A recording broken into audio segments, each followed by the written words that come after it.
Crystal Beaudry here with Crystal's Clean Kitchen, where we help make clean eating a lifestyle. So a couple of weeks ago, I made a video that was a cottage cheese pumpkin cheesecake. And so many people have loved that recipe. I keep getting in the comment section that I should make a chocolate version of it. So that's what we're going to be making today, a cottage cheese chocolate cheesecake. Now this recipe is so amazing. It's low carb friendly, it's keto approved, it's packed with protein. Of course, it's completely gluten-free, grain-free. You guys are going to love this. It is a smaller size, maybe about 2 to 3 serving sizes, and it is super easy to do. So thank you guys so much for watching. Before we get into it though, would you do me a huge favor and hit the like button, only because it will help send this video to more people. Thank you so much.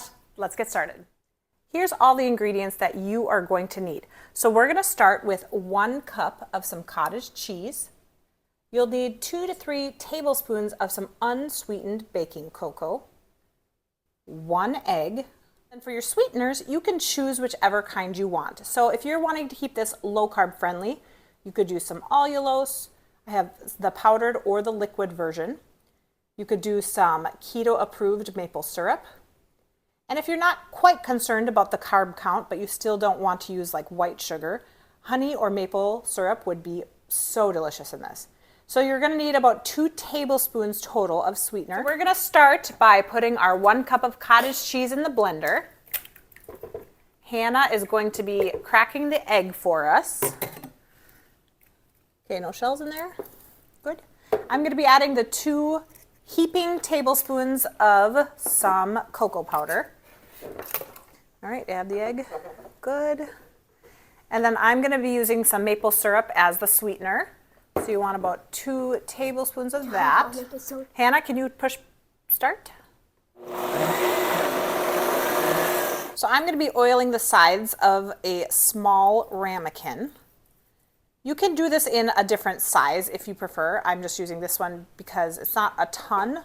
It's more for like a 1 or 2 size of serving. Okay, Hannah, why don't you put it in?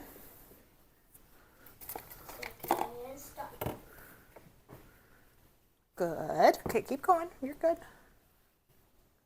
Good. Great. So now we're going to be putting it in the oven at 350 degrees for about 15 to 20 minutes. So I just took it out of the oven. It is a little jiggly still. Let me show you. Now you want it to be a little jiggly, but not crazy jiggly.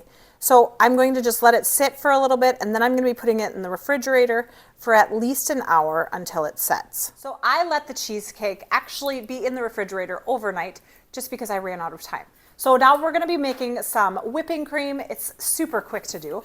You don't need very much, maybe about 1/2 cup, if that. And then you can sweeten it, again, just like the regular sweeteners. If you want this to be a low-carb version, you can use the liquid allulose or the powdered allulose. You could also use some keto maple syrup.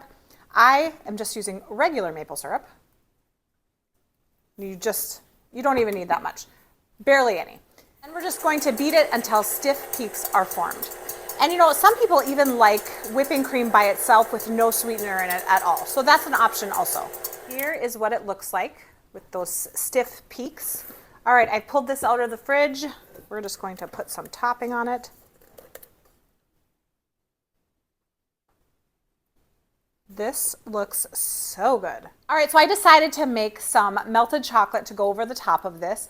I just took some Lily's chocolate chips, mixed a little bit of coconut oil in it, and then put it in the microwave for 30 seconds. Stirred it, put it in the microwave again for about 15 seconds, stirred it again, and you have this beautiful liquid chocolate that goes perfectly over the top of it. You ready for the taste test? Yep. All right, let's do this.